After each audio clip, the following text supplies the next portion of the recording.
One of the most frequently asked questions I've gotten over the years by both students and teacher trainees is, what is the correct way to warm up my voice before a performance, for an audition, or even practicing a new song? In other words, how do I ensure my voice is as free and natural and ready to sing as possible, so I'm not fighting my own habits or tensions? A frustrating and all too common mistake among inexperienced teachers is that they have their students jump right into singing the song after barely warming up the voice. But even more common is the use of what we call open vowel phonation as a warm-up. I'll give you an example. If you start your lesson with the ever so common 5-note ascending descending scale on Ma,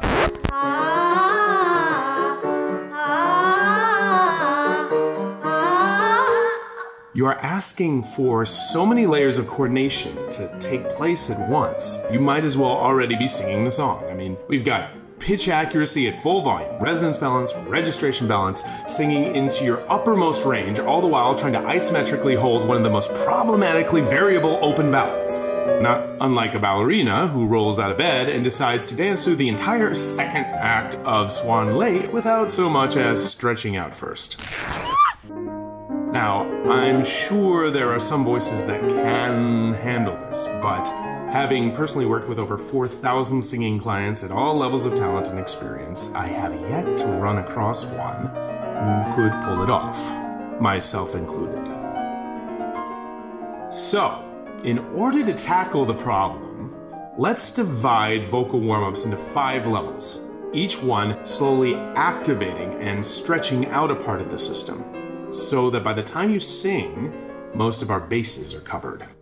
As I said before, warm-ups need to be done slowly and in layers to ensure the vocal mechanism is optimized for singing by the time you're ready to sing. These levels are compounding, or that means they build on top of each other. And that's why I like to think of them like transparent sheets that create a bigger picture. First of all, let's begin with a reality check. Just as one's lifestyle affects his or her overall health, the same can be said for the efficacy of the singing voice. In other words, factors like how much water you consume, the amount and quality of your sleep, how much alcohol you had last night, smoking, stress levels, allergies, illness, time of day, even the way you support your head when you sleep. All of these and more play an insidious role in vocal efficiency. So we call level 0 the preparation level. This means addressing any lifestyle or behavioral pattern that contributes to the state of the body when you begin to warm up.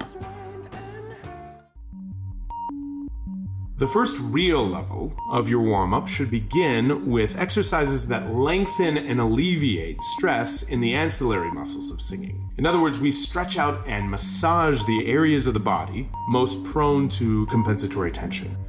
This includes both the overall torso and hips, as well as the specific areas of the neck and jaw and tongue and even the laryngeal muscles themselves. For advanced singers, the vocal integration clamps or hand positions can also be used.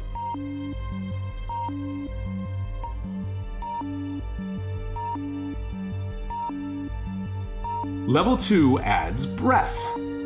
As air is the motor of singing, it is important to both isolate and strengthen its function and endurance.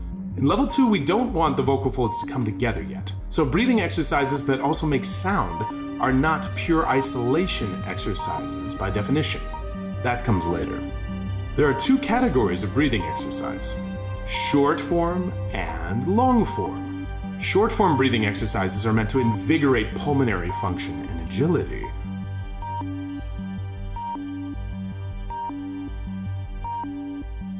Long-form exercises are designed to help control and sustain the cycle of airflow without the aid of glottal closure.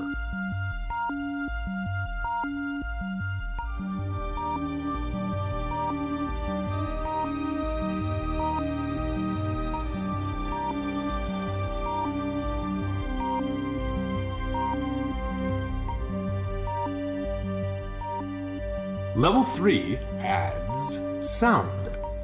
The third level is where the vocal folds actually come together and make the first noises of the day. These should be quiet sounds at first, in lower registers, and then slowly include middle and slightly higher registers. Remember, the key to these exercises is to keep the pitch moving. We aren't trying to hit the right note. This is also about bringing the vocal cords together for the first time.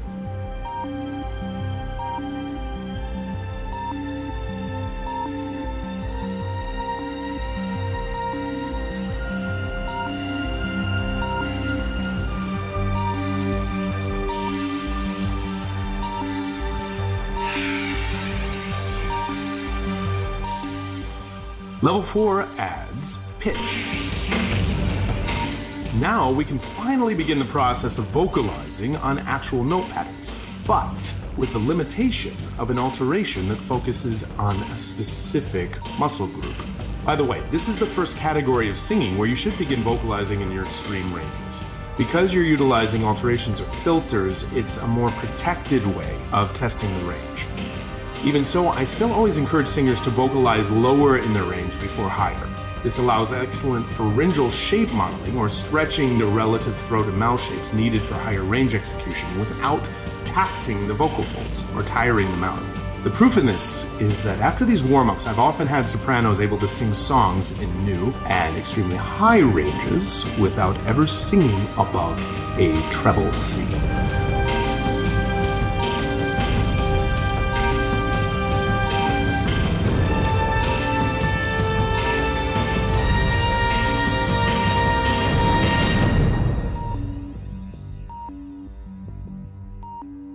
Level 5 adds open sound. It isn't until the 5th level that we actually arrive where most lessons begin. As long as you've taken care to thoroughly stretch out, invigorate the athleticism, and differentiate the intrinsic muscles from the compensatory, now you're ready to fully sing. Kept telling me to let her out, let her out. What was I going to do? Disappoint him? Yes.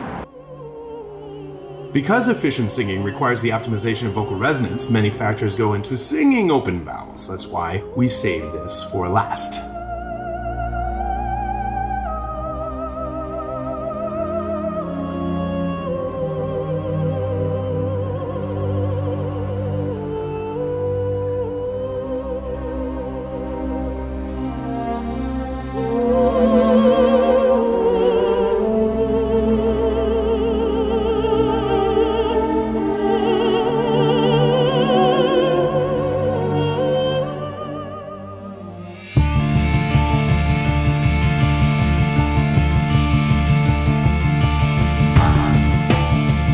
For those of you looking for extra credit, there is a top secret level 6, which adds pharyngeal and laryngeal alterations, or what we call extreme filters. This is what provides our vocal effects, or atypical sounds and exercises that demand a real mastery of voice technique and mechanism balance.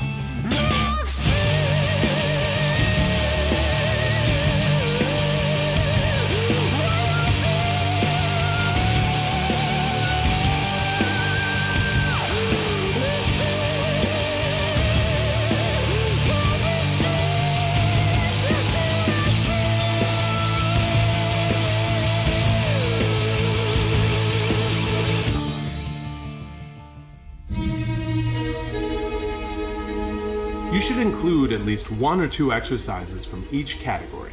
If the purpose of your warm-up is to prepare for long-term efficiency, more like a workout than a warm-up, then include more exercises for a longer duration. You should pay attention to each level's addition as you continue through your regimen. The important thing is not to push through or rush any individual exercise. The goal is to allow the functional muscles to both individuate and also act in a balanced tandem with each other. So if you want a voice that feels effortless, you can't attain it with extraneous effort. That kind of goes against the point.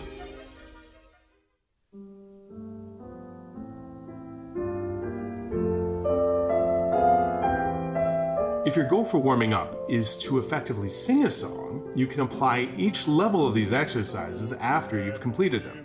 In other words, you can sing through the melody or mouth the lyrics of a song through a filter of each level. Let's say you're learning the classic Irish folk song Danny Boy. For level 1, there isn't much you can really do unless you want to stretch out while listening to the melody and imagining yourself singing through it, envisioning your muscles, releasing and balancing.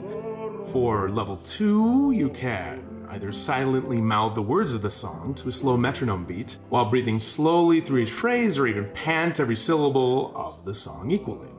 For level 3, you can use exercises that involve sound but not pitch, like vocal fry, pulsation, or sirens, or sweeping gestures. Even try a speech gesture approach, which is in an exaggerated manner with connected vowels and sweeping phrases. Speak through the song like a bad Shakespearean orator overacting his big monologue. In level 4, we are singing pitches, but never on open vowels. Remember, there is always a filter or alteration that isolates a specific coordination while preventing the singer from concentrating on the beauty of the sound itself.